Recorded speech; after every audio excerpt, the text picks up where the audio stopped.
Salut les pilotes, on se retrouve pour la 12e manche championnat du monde des rallyes, sur le tout nouveau rallye d'Europe centrale qui se dispute sur 3 pays différents et c'est une épreuve asphalte. C'est parti pour le récap.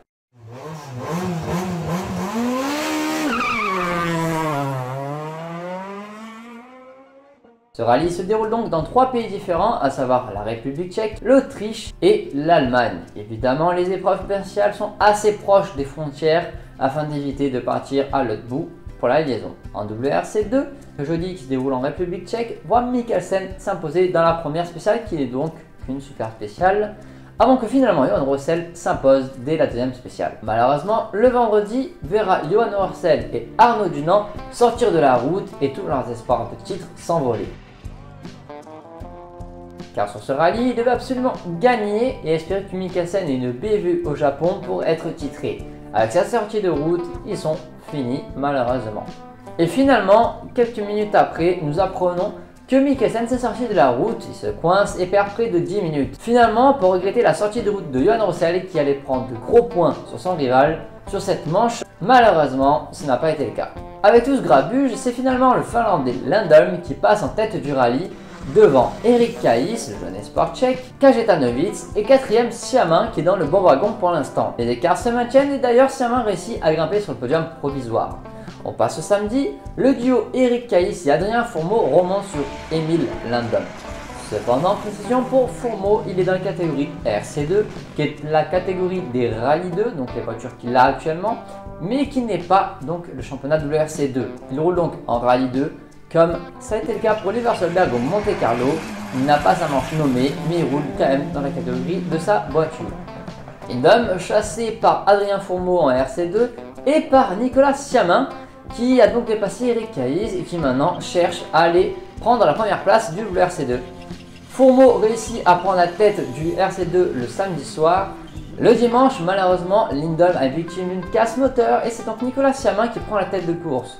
Nos Français sont pour l'instant en tête, chacun de leur catégorie respective.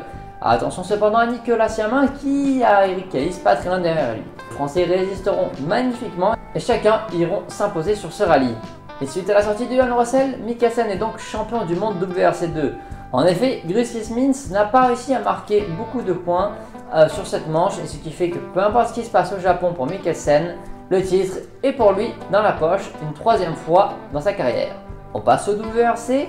Le jeudi dans la super spéciale, Tanak signe le meilleur temps dans sa super spéciale qui se déroule dans un hippodrome, assez étonnant. Tandis que Lappi malheureusement prend une pénalité de 10 secondes pour un départ anticipé. Pénalité assez sévère malheureusement. Dans la spéciale de nuit et dans des conditions assez humides, Thierry Neuville prend la tête du rallye. Les écarts sont assez serrés pour le moment, tout le monde peut jouer, Ogier est dans le bon wagon, mais vendredi tout s'arrête pour Ogier qui effectue un retour temporairement car les victimes d'une crevaison et perd beaucoup de temps. Kininen subira le même sort mais il perdra que 20 secondes et restera au contact. Robin Perra gratte petit à petit du temps sur Neuville avant de finalement prendre la tête du rallye. Ogier est assez transparent depuis sa crevaison, il n'a peut-être plus la motivation d'attaquer et on le comprend. Lappi, après un très gros crash au Chili, se pulvérise une nouvelle fois sur ce rallye.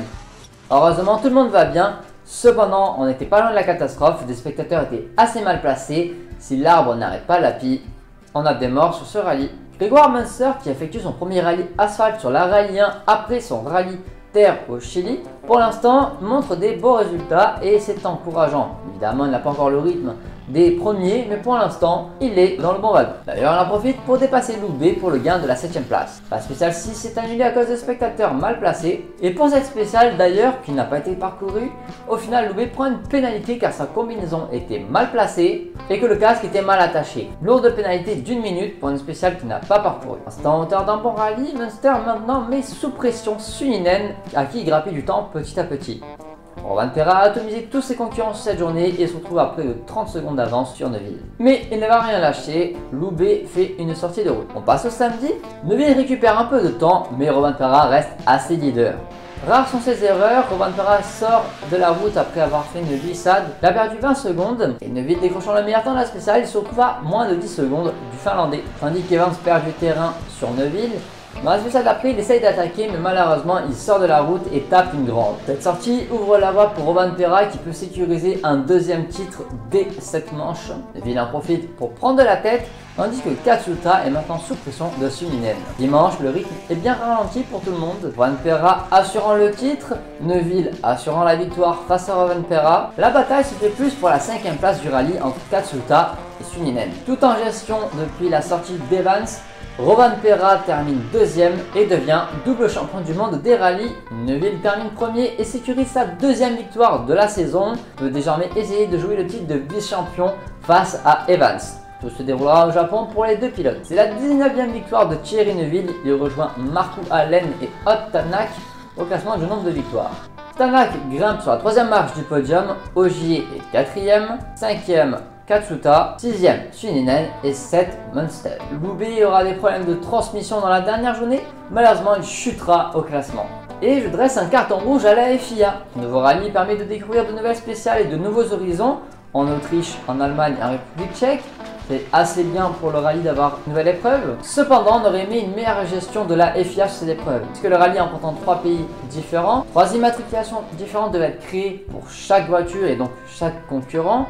Malheureusement, des problèmes administratifs ont fait que certains pilotes ont dû être exclus du rallye ayant fait la première journée, ne pouvant pas faire la deuxième journée, par exemple, qui était parcourue en Allemagne. La FIA aurait dû avoir une dérogation spéciale pour ses pilotes. Hyundai est de mieux en mieux dans cette saison.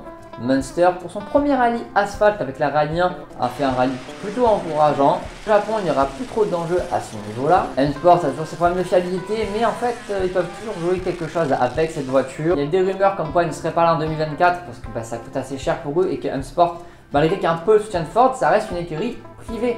Et donc ils n'ont pas les fonds nécessaires. On s'approche malheureusement de la fin de la saison. La prochaine manche sera le rallye du Japon du 16 au 19 novembre 2023 et ce sera le dernier rallye de la saison 2023. Quant à nous, on se retrouve le 22 novembre. Je vous dis à bientôt les pilotes.